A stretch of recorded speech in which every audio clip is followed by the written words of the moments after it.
Oh my god, everyone, I think I'm finally there. I've got 52 pigments sorted out to cram my paint box with, hoping that the pans will fit.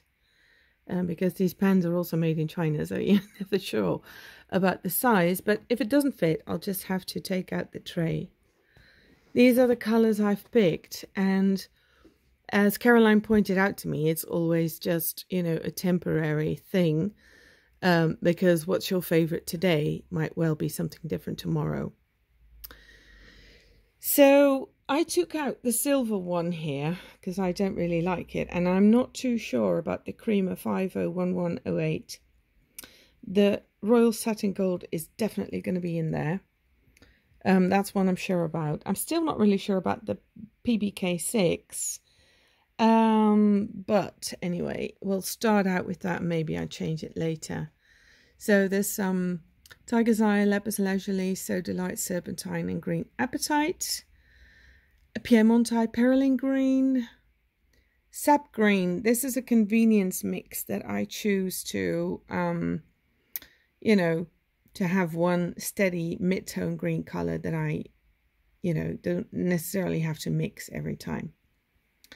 Then I have a Sennelier Raw Sienna, Yellow Ochre, Goethite, Van Dyke Brown, DS Permanent Brown, Oxgall, PB36, Ultramarine, Manganese Blue U, Anthrable,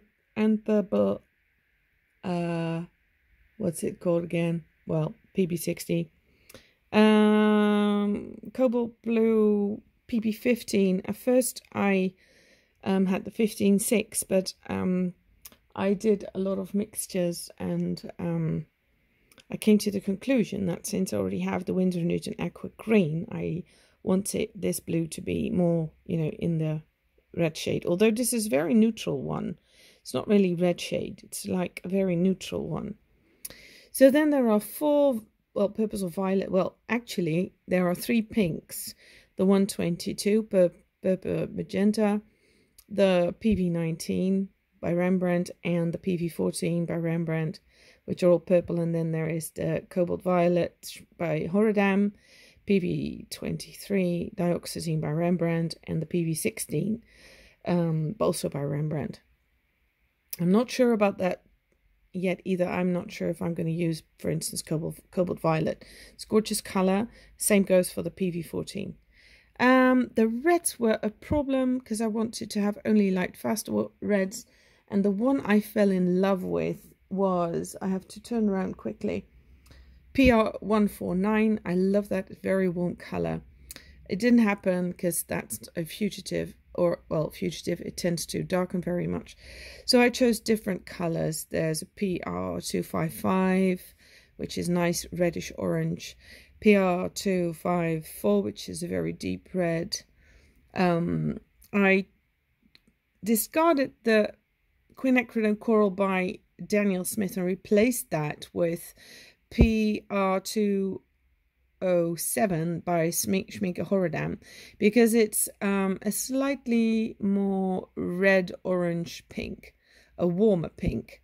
And I chose to do so because the PV19 is already a cooler pink, or cool, it's warm as well, and there's also the PR122, so I decided to take it a little bit further apart. There is Daniel Smith Permanent Alizarin Crimson, which is also a convenient mix, as you can see, PR177 and PV19.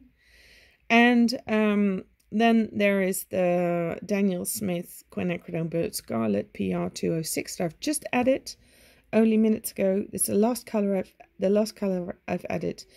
And there's the PO48, the warm orange, and I've got transparent pearl orange, got a PY110, also an orange, a covering white, a mixing white, yellow, green, or green, yellow, yellow, green, PY150, of course, and and I chose PY 128, although I am still a bit in doubt whether I should probably take PY 154 since it seems to be slightly cooler.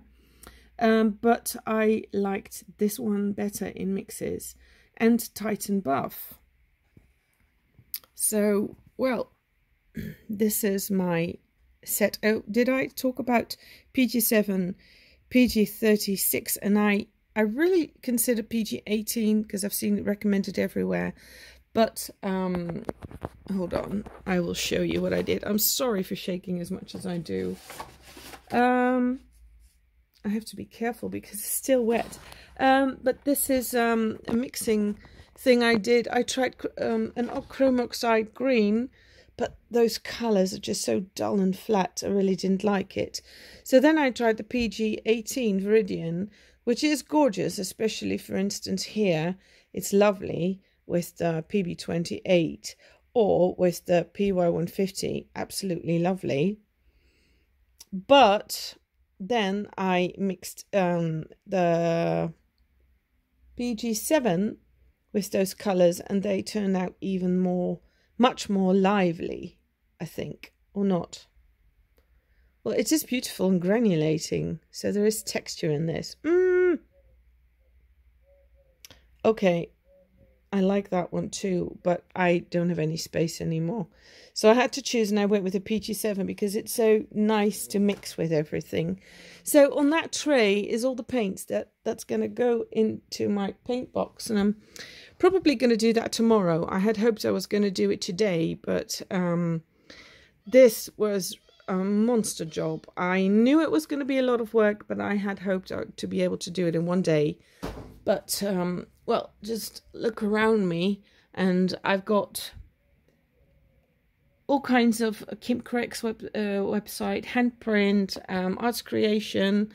Oh God, you know, this this towel is wet from, you know, mixing.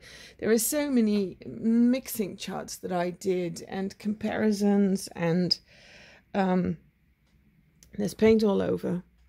And you know, my family was laughing at me. And then yesterday, my husband walked in, and I showed him what I was doing.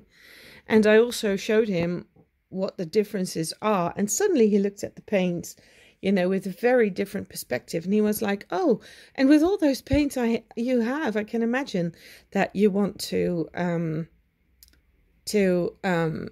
know, to make an ultimate set, if that's possible. So there are a lot of blues, although I don't consider these two blue because they're more bluish green or greenish blue. So there are 6 blues in here, which is quite heavy, especially when you also consider those. But I don't, the Primatex I think are not for mixing. Those I use on their own, but all the other colours are for mixing.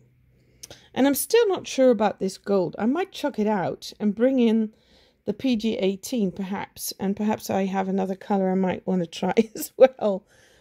Do you think there's any colour I forgot and that I really must definitely have? I would like to hear that from you guys. Okay, so I'm gonna cook dinner. I would like to fill my pans, but I have to cook dinner. Ugh. Tomorrow I'm gonna be cooking my paint box. I might chuck in the PG18 and a grey, but which? There is a Davies grey I really like. I need to think about this. Anyway, I'm off. Bye.